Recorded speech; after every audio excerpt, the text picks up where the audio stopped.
नमस्ते दोस्तों, D Kumar education platform में आपका स्वागत है। मेरा एक छोटा सा प्रयास है, आपको अच्छा लगे तो अधिक से अधिक लाइक कीजिए, शेयर कीजिए और सब्सक्राइब कीजिए। दोस्तों, काम की व्यस्तता के कारण मैं काफी टाइम से वीडियो नहीं ला पा रहा था, उसके लिए क्षमा प्रार्थी।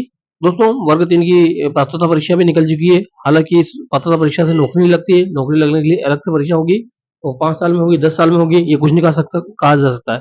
लेकिन बहुत सारे यूट्यूबर अपना फायदा देख रहे हैं, कोर्स बेच रहे हैं, सब्सक्रिप्शन लेने के लिए बोल रहे हैं। लेकिन आप खुद समझदार है दोस्तों, मैं किसी की बुराई नहीं करूंगा। आपका इच्छा हो तो सब्सक्रिप्शन लीजिए, नहीं तो इस जो पात्रता परीक्षा आ रही है, इसको तो इससे केवल नौकरी नहीं लगती है, ये तो केवल पात्रता परीक्षा है। ये सरकार की इनकम का साधन है।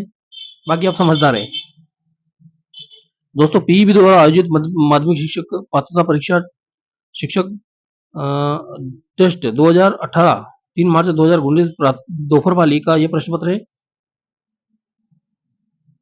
इसको हम आगे के वीडियो देखते हैं।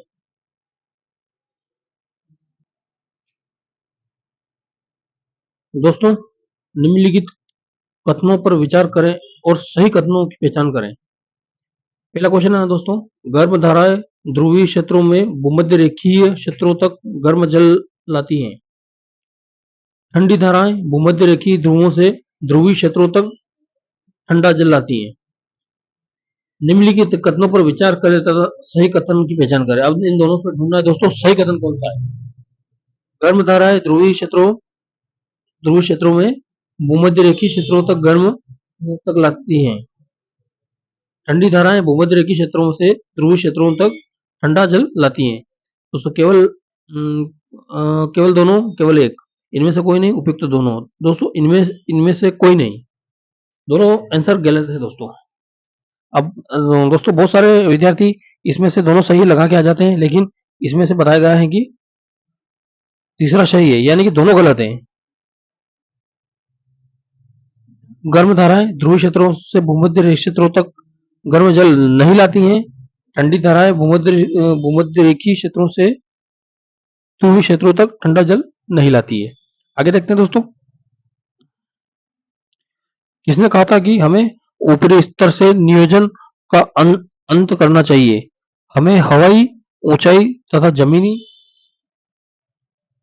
ऊंचाइयों तथा जमीनी वास्तविकताओं से दूर सोची और निर्धारित की गई प्राथमिकताओं तक का अंत करना चाहिए। दोस्तों, राजीव गांधी जी ने कहा था, जो कि भारत के पूर्व प्रधानमंत्री है। क्या कहा था दोस्तों? हमें ऊपरी स्तर से नियोजित का अंत करना चाहिए। हमें हवाई ऊंचाइयों पर जमीनी वास्तविकताओं से दूर सोची और निर्धारित की गई प्राथमिकताओं का अंत करना चाहिए। ये वाक्य कथन किसका है दोस्तों? ये राजीव जी का है दोस्तों। सिंधु घाटी सभ्यता के विषय में निम्नलिखित में से क्या सही है?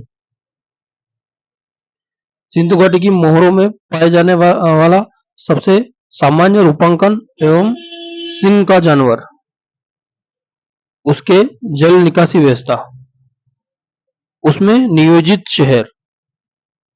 दोस्तों, सिंधु घाटी सभ्यता में निम्नलिखित में से क्या सही है? उसके नियोजित सही शहर, उसमें जल निकासी व्यवस्था, सिंधु घाटी की मोहरों में पाया जाने वाला सबसे सामान्य रूपांकन एक सिंह वाला जानवर। सभी सही है, केवल 2 है, केवल 3, केवल 1। दोस्तों, सभी सही है। इसमें सभी सही आएगा दोस्तों, क्योंकि इसमें नियोजित शहर भी थे, जल निकासी की व्यवस्था भी थी और एक सिंह वाले जानवर के अवशेष भी मिले थे। आगे देखते हैं दोस्तों, चौथा वाला क्वेश्चन। नीति आयोग का विस्तृत रूप है दोस्तों national institute of training information, national institution of transforming India, national institution of for transmission India, national institution for tech Indian format. दोस्तों, इसमें national institution of transforming India, यानी कि दूसरा वाला सही जाएगा। 5 वाला क्वेश्चन देखते हैं दोस्तों, इसमें मैच करना है। हुमायूंनामा, गुलबदन, बादशाहनामा, औरंगजेब, आलमगीर, अब्दुल हमीद जोहिरी। दोस्तों, इसमें जाएगा पहला वाला सही जाएगा, यानी कि पहला वाला सही जाएगा। तो पहले का ए, यानी पहले का हुमायूंनामा सही है दोस्तों, गुलबदन का बादशाहनामा आएगा औरंगजेब का, आलमगीर आएगा दोस्तों, और अब्दुल हमीद का इंसान है कामिल आएगा दोस्तों।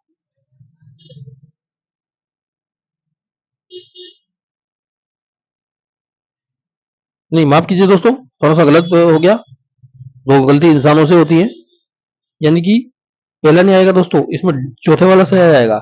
यानी कि पहले डी हुमायूं का इंसान है कामिल, दूसरे का ए यानी हुमायूंनामा, गुलबदन बेगम का हुमायूंनामा, और तीसरे का सी यानी कि औरंगजेब का आलमगीर, और अब्दुल हामिद लोहिरी का आएगा दोस्तों चौथे का बी यानी कि बादशाहनामा। आगे देखते हैं दोस्तों। अहमदनगर के प्रसिद्ध महिला शासक चांद बीबी ने अपने राज्य की रक्षा के लिए उनके विरुद्ध लड़ाई लड़ी थी दोस्तों, मुगल के विरुद्ध। इनके विरुद्ध लड़ाई लड़ी थी दोस्तों, मुगल के विरुद्ध।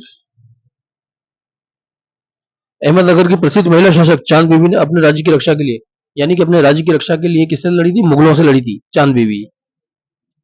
सामाजिक विज्ञान के शिक्षण में फील्ड वर्क का उद्देश्य दोस्तों ऐतिहासिक घटनाओं को ध्यान देना, प्रत्यक्ष ठोस अनुभव प्राप्त करना,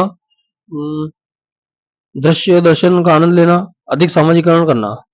प्रत्यक्ष ठोस अनुभव प्राप्त करना, यानी सामाजिक विज्ञान के शिक्षण में फील्ड वर्क का उद्देश्य है प्रत्यक्ष ठोस अनुभव प्राप्त करना, यानी कि दूसरा वाला सही जाएगा। आगे देखते हैं दोस्तों। इतिहास इतिहास में विषय सूची की व्यवस्था करने के लिए जो दृष्टिकोण उपयोगी है वह है। इतिहास इतिहास में विषय सूची को व्यवस्थित करने के लिए जो दृष्टिकोण उपयोगी है वह है। क्या है दोस्तों? कालानुक्रम दृष्टिकोण, यानी कि कालानुक्रम दृष्टिकोण से विषय सूची व्यवस्थित हो जाती है। कोरेगांव भीमा की लड़ाई किस वर्ष लड़ी गई दोस्तों? कोरेगांव कोरेगांव जो महाराष्ट्र में दोस्तों, कोरेगांव भीमा की लड़ाई किस सन में लड़ी गई दोस्तों? 1818 में, यानी कि 1818 में कोरेगांव भीमा की लड़ी लड़ी गई। अब 10वां क्वेश्चन देखते हैं दोस्तों आज का। वह रणनीति जिससे सरकार आयात पर निर्भरता को कम करने के हेतु घरेलू खपत के लिए स्थानीय उत्पाद को प्रोत्साहित करती है। आयात प्रतिस्थापना। क्या है दोस्तों? आयात प्रतिस्थापना। वह रणनीति जिससे सरकार आयात पर निर्भरता को कम करने हेतु घरेलू खपत के लिए स्थानीय उत्पाद को प्रोत्साहित करती है। आयात प्रतिस्थापना, यानी कि आयात प्रतिस्थापन से क्या होता है? वह रणनीति जिसमें सरकार आयात पर निर्भरता को कम करने हेतु घरेलू खपत के लिए स्थानीय उत्पादन को प्रोत्साहित करती है। दोस्तों एक ही क्वेश्चन रखना पड़ेगा क्योंकि कंपटीशन बहुत है आने वाले एग्जामों में। आगे देखते हैं दोस्तों।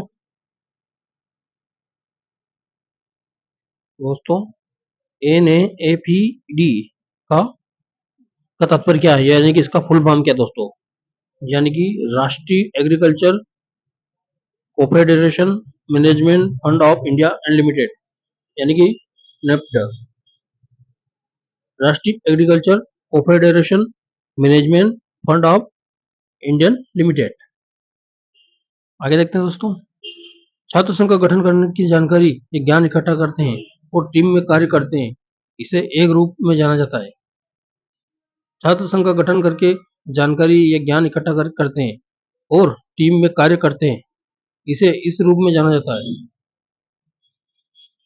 समस्या आधारित अधिगम, समुदाय आधारित अधिगम, सहयोगपूर्ण अधिगम, प्रायोगिक आधारित अधिगम, सहयोगपूर्ण अधिगम। आगे देखते हैं दोस्तों। पृथ्वी और चंद्रमा के बीच की दूरी कितनी है दोस्तों? बहुत अच्छा क्वेश्चन है दोस्तों, बहुत अच्छा क्वेश्चन है।